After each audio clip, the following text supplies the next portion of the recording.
अस्सलाम वालेकुम। उम्मीद करता हूँ आप सब लोग खैरियत से होंगे। मैं भी अल्लाह के फ़ज़ल से खैरियत से हूँ।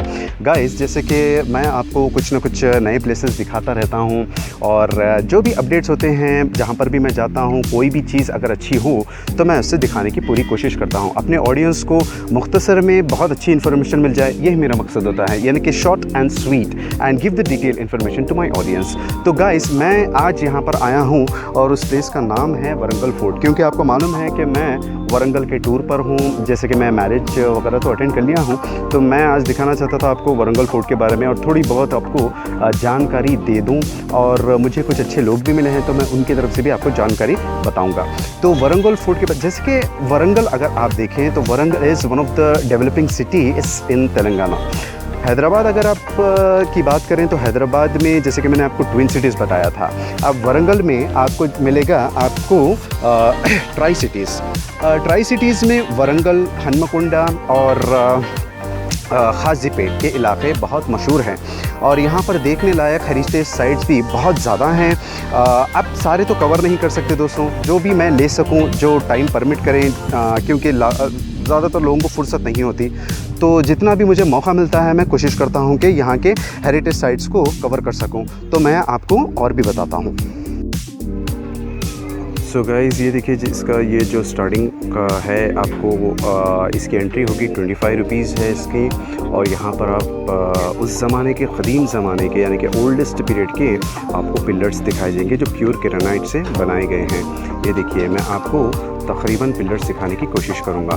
ये पिलर्स ही है यहाँ पर। अब जैसे कि फोर्ट एक जैसा बिल्डिंग मॉन्यूमेंट फॉर्म में होता है, वैसा तो नहीं है। ये देखिए, आपको ये हमारी शान है। ये पिलर्स है, ये साउथ इंडिया की शान जो काकतिया डायनेस्टी में बनवाई गई थी और मैं आपको हर जगह लेकर जाकर दिखाने की कोशिश करता हूँ। ये देखिए आप। Okay, would you like to come? Okay. नहीं, you come this side, no? I'm a YouTuber actually. Okay. My channel is there on Hyderabad Routines. Okay. Right. Hello, brothers. So kindly subscribe to my channel. Right. To take the shots of all the pillars over here. Okay. Kindly look here, brother. Please subscribe to my channel, Hyderabad Routines. Right, sir. Thank you so much, sir. Right. Thank you so much. Right. Thank you, sir. Right. Thank you. Okay, from this side I'm moving to another locations here. Okay, ये देखिए आप, ये हमारी शान है। Okay, ये देखिए आपको ग्लोरी गेट्स मिल जाएंगे। ये ग्लोरी गेट्स, जिसके बारे में मैं आपको बताने वाला हूँ। ये देखिए ग्लोरी गेट्स हैं। ओके, और यहाँ से देखिए, यहाँ पर कई फैमिलीज़ वगैरह आए हुए हैं। ओके, ठीक है। Okay sir, my channel is there on YouTube చూస్తారా మీరు? నా ఛానల్ ఉంది యూట్యూబ్ మీద, నాకు సబ్స్క్రైబ్ చేయండి। ఓకే राइट, మీది కూడా వేసేస్తాను। ये देखिए, जैसे कि अपने गेट्स आते हैं ना, एक काकतिया का गेट है, मैं इसके बारे में भी आपको बताऊंगा। देखिए फैमिलीज़ बैठे हुई हैं। సార్, నా ఛానల్ పేరు హైదరాబాద్ రొటీన్స్, మీ ఫ్యామిలీ మెంబర్స్ కూడా చూపెట్టండి। ఓకే, నిన్న భద్రకాళి ట్యాంక్మెంట్ కూడా తీసుకున్నాను। The video is already out on YouTube, so kindly. Okay sir, ఆ షార్ట్ లేకుండా ఈ షార్ట్ వేస్తున్నాను। Okay sir, thank you so much sir. చూడండి ఎట్లయినా నా ఛానల్ హిందీలో ఉంటుంది, కానీ it will be very simple Hindi అనమాట। ఓకే, మిక్సింగ్ ఉంటుంది। ఓకే, హిందీ తెలుగు మిక్స్ ఉంది। Right sir, thank you so much. Okay, అరే okay, thank you so much, subscribe. Okay, bye friends. Right, thank you so much guys। Right, like, subscribe and comment. Okay, right, ये देखिए हम यहाँ से cover करते हुए जाते हैं। ओके, यहाँ पर देखिए, ये देखिए इसका स्पीड लोकेशन ऐसा है। ये कंप्लीट लोकेशन ऐसे इस तरीके से है। तो मैं आपको ऐसे जो पिलर्स आप जो देख रहे हैं, ये जो काकतिया की जो शान है, ये हमारा एम्बलम भी है अभी, जो ऐसे जो है ग्लोरी गेट्स भी इसको कहा जाता है। तो around 4 gates you will find at this fort. अभी तो you will find only the remains of this fort. Okay, the people are taking the snapshots, videography. Okay sir, मैं और जाते जाते जो है, ये देखिए आप, ऐसे पिलर्स वगैरह मिलेंगे आपको। उस ज़माने के ये पिलर्स हैं, बहुत स्टैंड हाई रॉक पर मतलब जो ग्रेनाइट स्टोन पर बनाया जाता था ये है। ग्रेनाइट स्टोन की मुझे तो पहचान नहीं है, मैं आपके सामने से बताने की कोशिश कर रहा हूँ। बड़ा सख्त ग्रेनाइट है, इसकी काविंग की गई है। और अराउंड मुझे जहाँ तक पता चला है, जब फोर्ट बनाया गया था उस वक्त पिलर्स अराउंड 45 पिलर्स पर इसको बनाया गया था। तो अभी तो हम गिन नहीं सकते क्योंकि सारे तो रिमेन्स है। देखिए फैमिलीज़ आई हैं यहाँ पर and the people are moving. यहाँ पे कुछ एलिफेंट्स भी आप देख सकते हैं, ये देखिए। और थोड़े रिमेन्स जो मैं आपको बताने वाला हूँ, ये जो सारे गेट्स हैं, ठीक है, and these are the gates. Okay, मैं आप आगे बढ़ते हैं। आगे बढ़ते हुए देखिए पीपल आर स्टैंडिंग हियर। अब इनके भी ले लिया हूँ, right sir. Hyderabad routines is my channel name, so kindly subscribe చేయండి, లైక్ చేయండి, చెప్పండి మా సబ్స్క్రైబర్స్ కూడా లైక్ ఆన్ షేర్ అయ్యి. 1 second sir.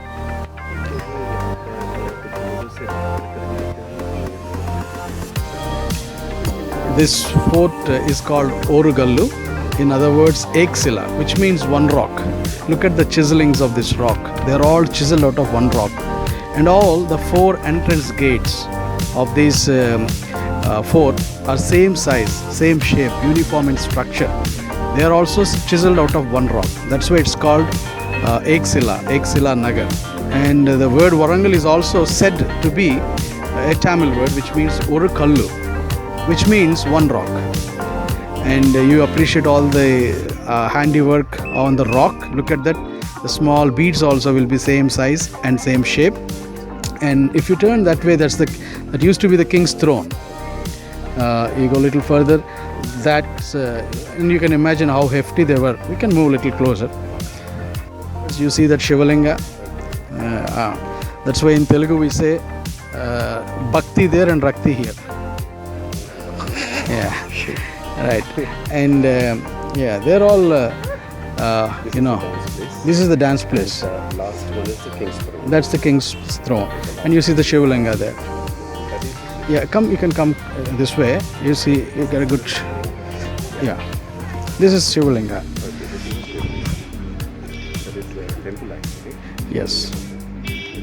And when you see that entrance gate, they call it Thorana. You see 7 balls like thing. There are around 4 gates, I guess. So. 4 gates, same size, same shape, chiseled out of one rock. And look at the 7 ball like things there. So they believed in 7. 7 was an auspicious number for them.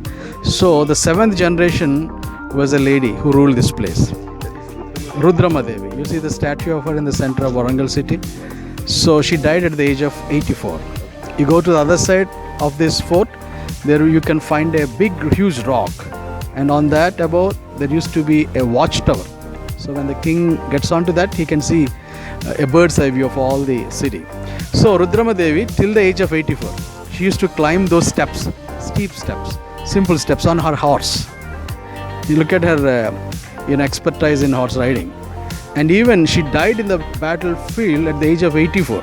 While she was fighting the battle, one of her king inside, he made a plot and he killed her, he backstabbed her. So that's the dynamic nature of a woman. Those days women were empowered like that.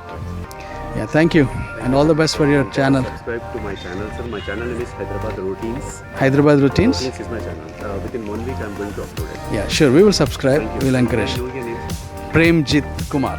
How do you have this much knowledge of this place? Because I am living here for the last 18 years. What do you do, sir?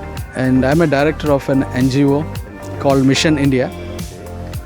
So please tell my audience to subscribe and like, comment. Yeah, this is Dr. Premjit. Please subscribe this YouTube channel, Hyderabad Routines. Hyderabad Routines. Yeah, you will definitely enjoy this YouTube channel and watch for more interesting updates on this channel. Please subscribe, Hyderabad Routines. And please all the other guys also kindly subscribe to my channel, Hyderabad Routines is the name. Okay, thank you so much. तो दोस्तों आप ये देख रहे हैं मेरे पास ये चीज़ें हैं, मैं इसके बारे में आपको बताता हूँ। वरंगल फोर्ट को मतलब बनाया गया था काकतिया डायनेस्टी में। काकतिया रूलर्स जो रूल किए थे 13th सेंचुरी, और इनका रूल अराउंड 200 ईयर्स के लिए भी हुआ था, यानी कि 11th सेंचुरी पे हुआ था और इसका खात्मा मतलब पूरी तरीके से ये तबाही पर आ गया था 14th सेंचुरी पे। मगर 200 साल काकतिया ने हुकूमत किया था साउथ इंडिया पर, और इसमें कई ग्रेट लीडर्स भी हैं। जैसे कि वरंगल फोर्ट उस वक्त बनाया गया था, that time the Warangal fort was built by एक रूलर थे उनके, गणपति देवा उनका नाम था, गणपति देवा। उसके बाद गणपति देवा से होते हुए इस रेंज को कायम रखने में उनकी बेटी का बड़ा एक मतलब एक कंट्रीब्यूशन रहा है, और उनका नाम था रुद्रमा देवी। रुद्रमा देवी के बाद मतलब इसकी मतलब जो इन एडिशन जो इसकी मतलब जो इम्प्रूवमेंट्स था वो किया गया था रुद्रदेवा, यानी कि उस तो रुद्रमा देवी के ग्रैंडसन थे और रुद्रदेवा, और रुद्रदेवा ने यहाँ पर एडिशन किया था बहुत सारी चीज़ों का। ये जो आप फोर्ट देख रहे हैं इसमें अराउंड 45 पिलर्स से ये बनाया गया था, और ईच पिलर जो है बिल्कुल ग्रेनाइट स्टोन से बनाया गया था। ये जो फोर्ट है पहले तो इसकी जब मतलब जो स्टार्टिंग बना रहे थे तो इसके अराउंड कुछ 3 लेयर्स बनाए गए थे, यानी कि इतना डिफेंसिव, यानी फोर्टिफाइड कहते हैं इसको, यानी कि इतना कुछ भी हो जान दो मतलब इसको एक डिफेंसिव मोड में बनाया गया था, यानी कि एनिमी से बचने के लिए। 3 लेयर्स का मतलब ये हुआ है कि पहला लेयर जब आप देखेंगे, पहला लेयर जो है इसको कम्प्लीटली मड वॉल बनाया गया था उस वक्त गणपति देवा ने। उसके बाद रुद्रमा देवी के टाइम पर गणपति देवा ने और एक ऑफ़र रखी थी कि मतलब एक वॉल होने के बाद जैसा डिच कंप्लीट हुआ, यानी कि पानी आसपीर फैलाया गया, उसके बाद एक और वॉल भी वहाँ पर बनाई गई थी, और उस वॉल को जो है ग्रेनाइट स्टोन से बनाया गया था। फिर आपको एक छोटा सा तालाब मिल जाएगा जो कई किलोमीटर्स पर था, यानी कि अराउंड 12 किलोमीटर्स या वैसा उसका डायमीटर कुछ था। उसके बाद थर्ड वॉल फिर से मड वॉल बनाई गई थी, यानी कि डिफेंसिव सिस्टम उस वक्त इस फोर्ट की बहुत ज़्यादा थी, यानी कि एक एनिमी अंदर घुसने के लिए बहुत ज़्यादा सोचना पड़ेगा, क्योंकि इसका डिफेंसिव सिस्टम वो रूलर्स ने बहुत अच्छे तरीक़े से बनाया था।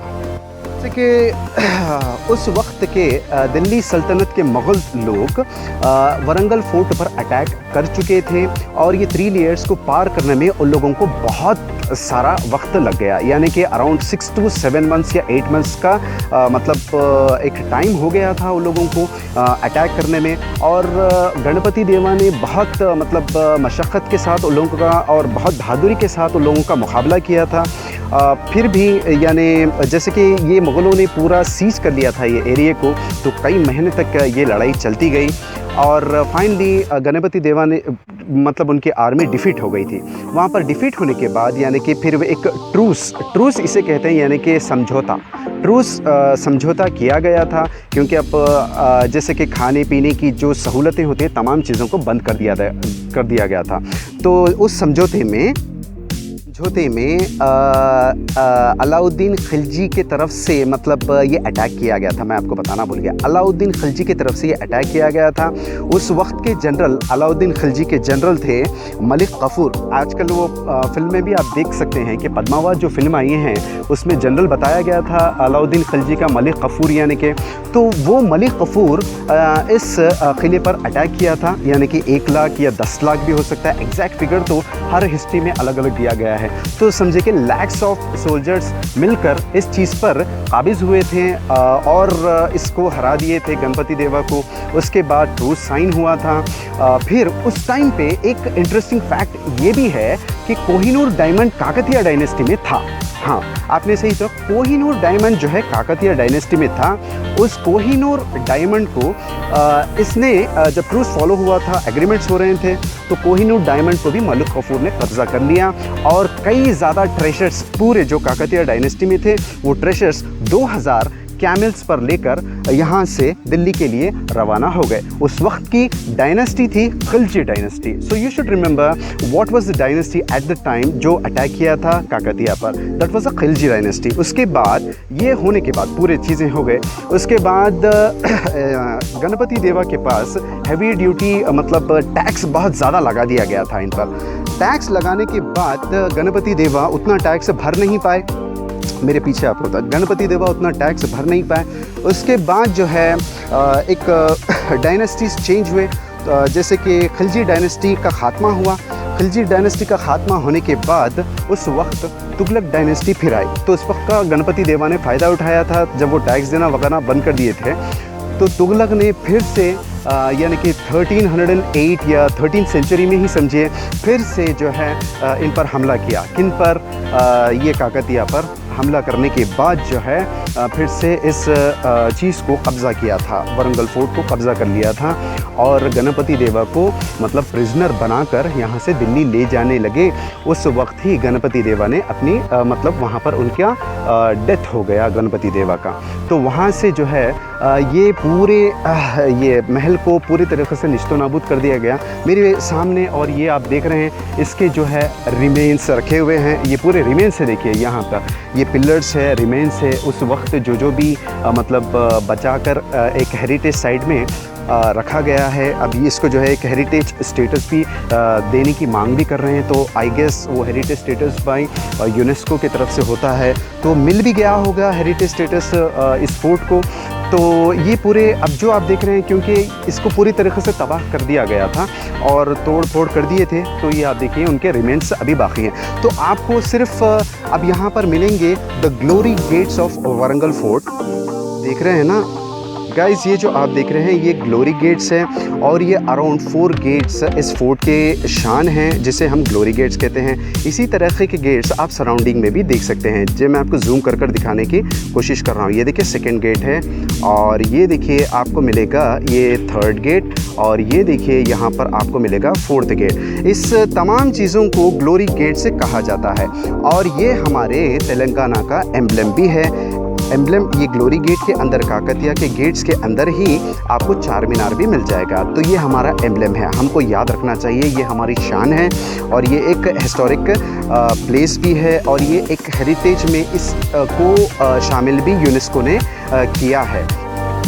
The heritage place by UNESCO अभी चल रहा है मामला उसका। तो ये देखिए गाइस, अब इसमें बताने लायक तो इसके सिर्फ रिमेन्स ही बाकी हैं और कुछ ज़्यादा तो इसमें कुछ है नहीं। अब ये पार्क है कम्प्लीटली। कभी कभी लोग यहाँ पर सैर के लिए भी आते हैं और हिस्टोरिक प्लेसेस के जो लवर्स होते हैं, ये देखिए आप इनके रिमेन्स जो है। और जैसे कि आपको बीच में थोड़े वीडियो सर ने भी बताए थे, जो नॉलेजेबल पर्सनस थे यहाँ के, जैसे कि डॉक्टर जितेंद्र कुमार जैसे लोग यहाँ पर आए थे। इस वक्त तो मुझे चांस मिला था और हमने तरीक़े से पूरा कवर कर लिया है।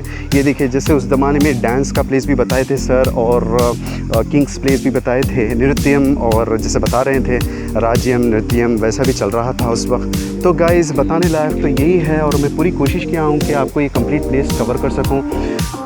Okay, so these are the remains.